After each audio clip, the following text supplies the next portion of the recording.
name is Jamo X. I work for organization Chance for Life, and I'm a spokesperson for Nation Outside. I'm a returned citizen. I was incarcerated for 31 years. I was confined in Michigan Department of Correction at the age of 15 years old and was released April 18, 2017. I firmly believe that returned citizens have a very critical role to play in our community as they come home after being confined. One statistic say that 95% of the men and women that are incarcerated will be returning back to our community. And that being said, they play probably one of the most critical roles in transforming our community and helping preventing some of the violence and adolescent behavior that take place within our school and amongst our young people. The role that men in particular play, they have been somewhat of a lost dynasty within our community because many of them have been out of our community for 10 and 20 years. And they're absent in those households.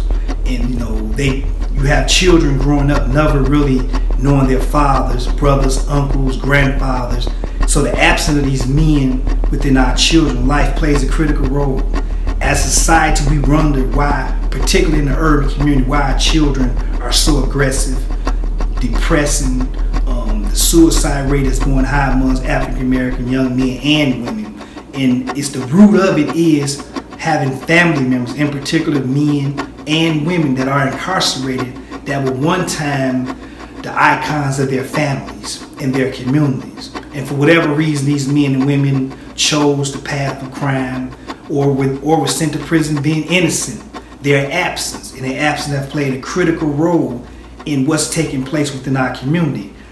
From the crack epidemic in the 1980s to what's taking place with the opium epidemic within our community, I'm a firm believer that all of it is a direct result of not having strong men in our children's life to be mentors, to be people that they can look up to give them true guidance from a man's perspective in our households. I've personally seen my father about 5 times in my life, and I'm 46 today.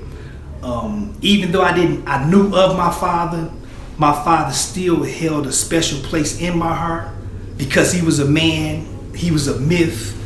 But I understood when I stepped outside of how much my father meant to his family. My father was dearly loved by his sisters and nieces and nephews. So that's why I understand the important role that a man played. I always wondered why my father wasn't the man that I desired him to be. And for years, I was frustrated with him. For years, I denounced him. For years, I acted like as if he wasn't even my father because I was so hurt, as a child to know that a man couldn't love me enough to be part of my life and help groom me, that I denied him as my father for many years. But it wasn't until I learned his story. I didn't know that my father was in and out the youth home and juvenile and foster care system and things of that nature. And once I matured and grew up as a man and began to understand his story and his experience, I was able to see why it was difficult for him to be the man he was. I understood why he was in and out the system because I learned that my father didn't even know his father until he was about 12 years old. So his father was not part of his life. So I understood that became a generational curse, so to speak, on our family, and now as a man who's committed to advocating for children's rights, that's out in our community encouraging other black men to be part of their children's life regardless what they're going through. As a man, you have to come out of whatever you're going through to make sure your child don't suffer the absence of having a strong, in particular, black man in their life. And so it's so important for us as men in general, whether you're returned citizens or not, you have a key role to play in your children's life. The absence of their father is so critical to their growth and development as children. And I think that we owe it to our children, once we know better, to do better and understand that the role that we will play going forward is critical because now you have to be a man figure not only in your child life, but you have to be a man figure in all the children that are being raised with your child. So you will find yourself being the man, the father figure of the neighbor's children. your nieces, your nephews, great nieces, nephews. So as men in 2018, we have a critical role to play. If we want to end the failed educational system, this pipeline from the failed education to prison, men gonna have to play their role and stand up and do their jobs as men and as fathers, as leaders.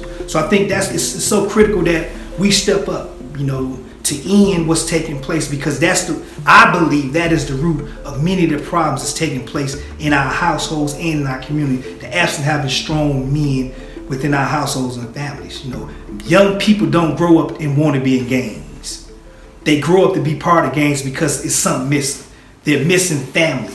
They're missing structure. And oftentimes gangs give that to our children because they lack it at home. In particular, when the man figure is not there, particularly responsible man who have unconditional love for his children and the children in his community, what you witness today in our communities and urban communities, you continue if the man don't step up and take his rightful place.